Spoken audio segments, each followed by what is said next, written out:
And there we are.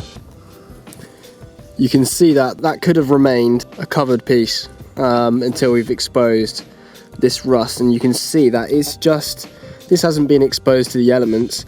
This has been sandwiched between two pieces of metal, which in reality have been faring okay.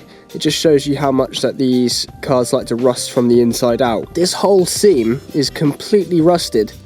And you know what, I think this even goes further this way, so I might even cut more this direction. I think we might be alright this direction. I mean, I might have to investigate, but it just seems like there's so much water ingress on these seams. I don't know what the state of the factory seam seals were like, but they seem very hit or miss.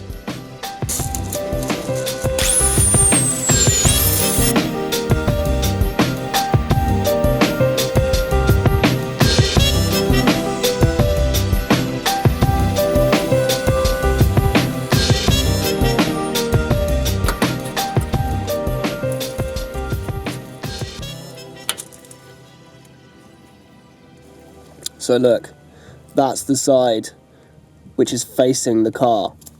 That piece of metal is that way up. So literally, the inside of the car is rusting before it even gets to the outside. And you can see the state of it. It's a bit of a mess, really. Top tip for MX5s, don't buy one, because they're all complete shit.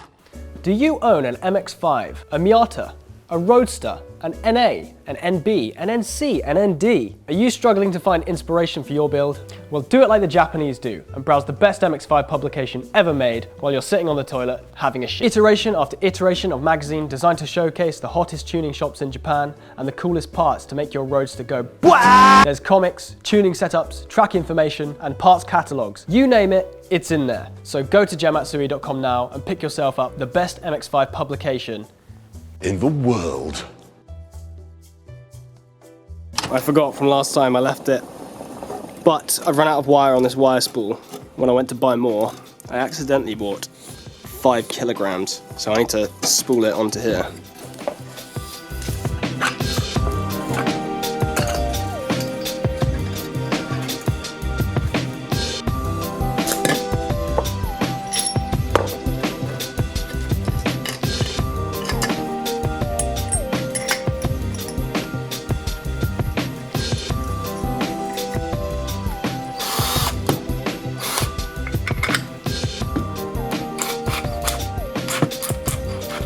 This is one of the more interesting contraptions I've come up with to deal with the fact that I bought a 5 kilogram spool of wire, well, I didn't look.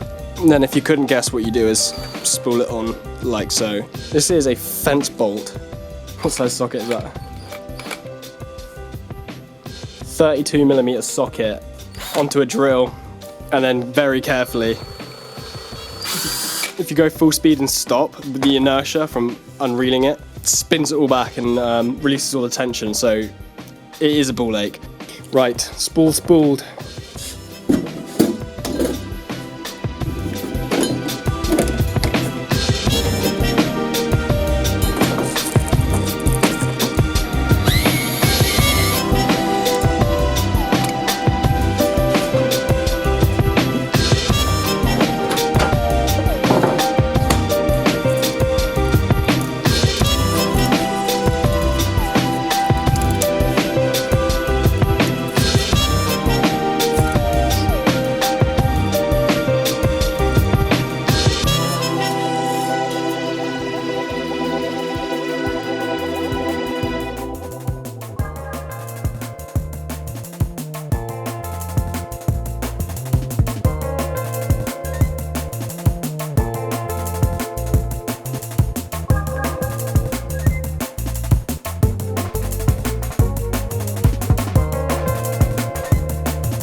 Right, so we have our metal cut for these holes. So that one's for that one, and we've got this bigger piece, this floor pan section here. They need a bit of a trim, they need a bit of a grind down on each side, but they fit quite nicely. The only thing I'm worried about, which I'll address, is the difference in thicknesses of these metals. So this is a slightly thicker gauge metal than the original floor pan. So that means that the welding process can be a little bit finicky because this part's going to soak up a lot of heat compared to this part. So we're going to have to be very careful about melting this bit of the metal while this one just takes the heat because it's thicker.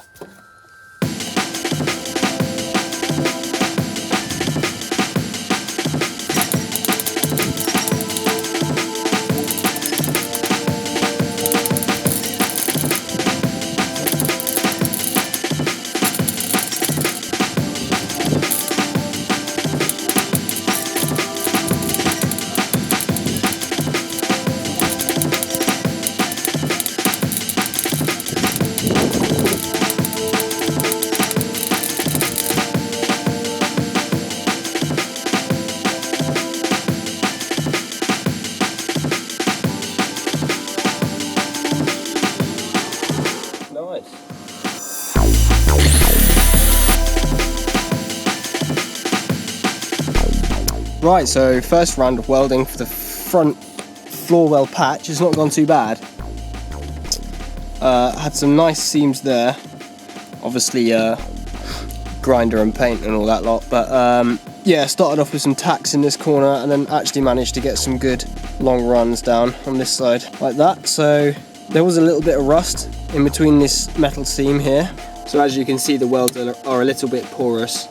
But that's just because there was a lot of contamination at the point where I was welding. Nothing really I could do about that. So now I've just got to, I had to bridge a little bit of the gaps here, just using some tacks. But after a quick grind down to see where we are, I can pretty much just blast the line of weld down this line now, fill that all up and have a nice weld pool going. Let's continue.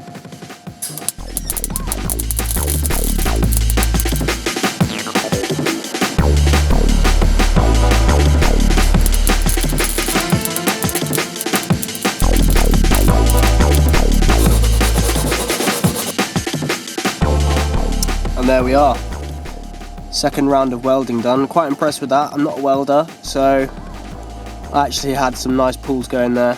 Again, not pretty, but functional, sealed. There's no light gaps coming through, so that's good news.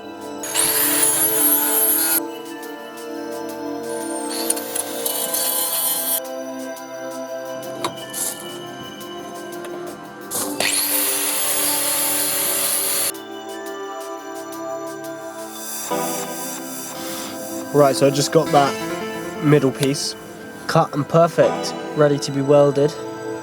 Let's go.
Okay, so I hope you can see this.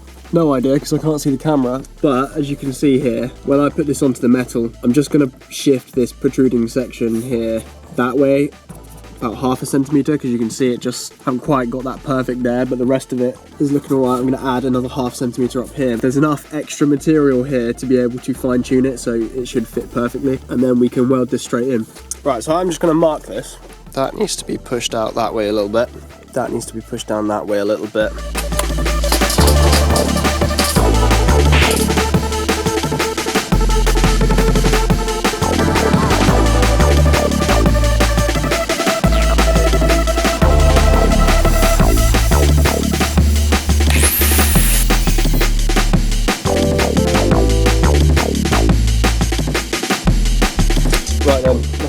this.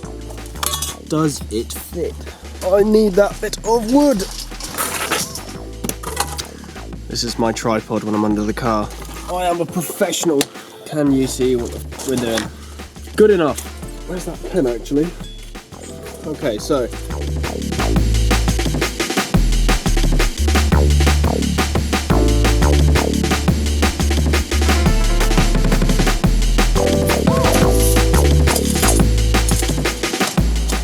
Right, so we're not far off now. Just got to take some more off of this edge. Take some more off of this edge too. Round off this corner a little bit more. And then, yeah, it might be ready to go in after that. We can crack the welder out.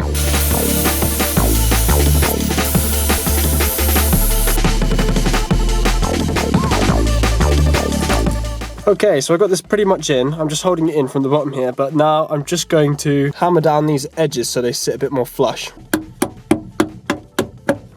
You can see there's a little bit of a curve there, so I just need to hammer that. And then I might have to tack this in just so it's there. It's in there, boys. And one of the last things we need to do is just make sure we prep all of this inside so that it's ready to be sealed for the rest of its life.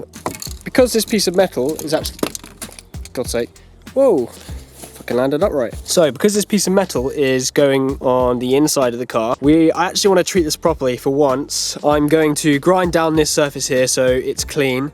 And then we're going to do some weld through primer. There's going to be lots of heat coming through this when we weld this up, so let's get to it.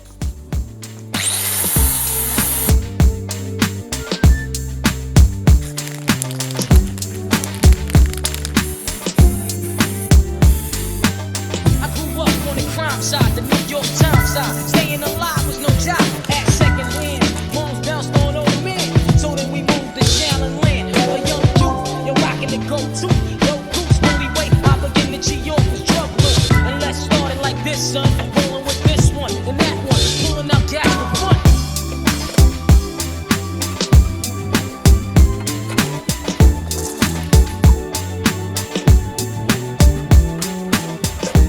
Right, I'm also going to do the underside. Quite honestly, I have no idea if this is the right thing to do, but we're just going to send it.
Right, so first round of welding done on that plate, just to get the piece tacked in and to bridge any gaps. Going to clean it up with the grinder now, and then next time we can do some nice beads, hopefully, do some nice seams of welding.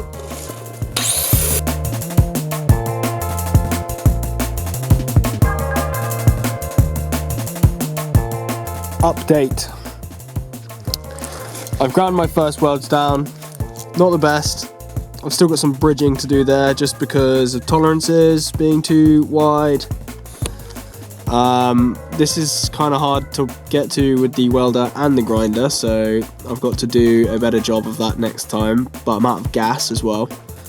And then this ledge is hard to get to, and this back bit's gone alright just because I've got better access to it through the wheel arch, through this way.